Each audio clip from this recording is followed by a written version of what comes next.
y'all, back with another video for y'all. So I made some teriyaki chicken with some white rice, and I added some zucchini and some onions on top because I really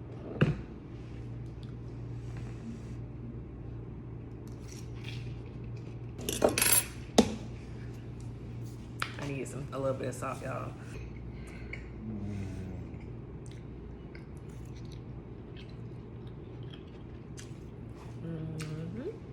Well, the sauce on that rice, it'd be so good.